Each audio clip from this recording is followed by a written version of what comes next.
Isinagawa na sa iba't ibang lungsod ang panunumpa ng mga bagong halal na opisyal.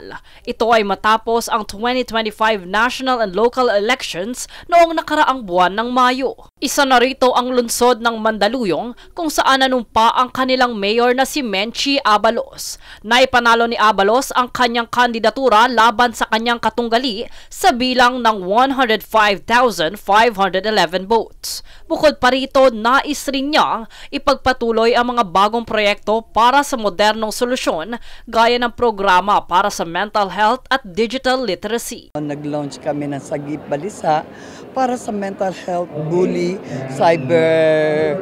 cybercrime, no? Bagamat magsisimula pa lamang sa kanyang katungkulan, malinaw sa alkalde ang kanyang layunin para sa ikauunlad ng lungsod. No, yung baha, alam ko na medyo natitira kami ngayon kasi meron kaming pumping station, pero sabi ko nga hindi na siguro tugma yung pumping station na kinabit 10 years ago sa volume ng ulan.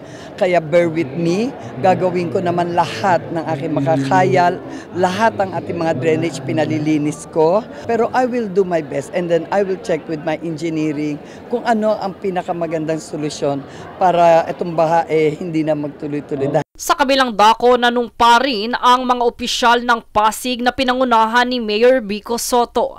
Sa kanyang talumpati, ipinahayag niyang hindi na ito tatakbo sa kahit anong posisyon sa pamahalaan sa 2028, ngunit sinigurado niyang handa siyang makipagtulungan sa mga kontrapartido. Sa bahagi naman ng Quezon City, muling nanumpa sa kanyang ikatlong termino si Mayor Joy Belmonte.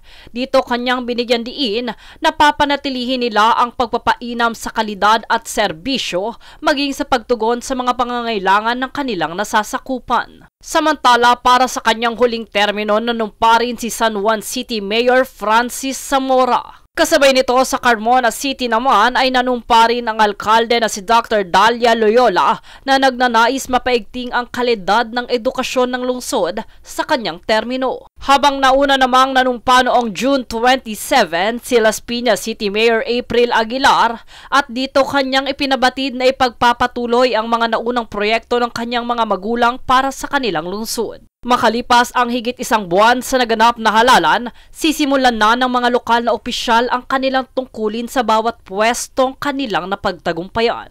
Kasabay ng pag-asa ng bawat mamamayang mapaunlad nila ang kani-kanilang lungsod gaya ng naipabatid sa panahon ng kampanya. Jade Buhoy, nag-uulat para sa Golden Nation Network.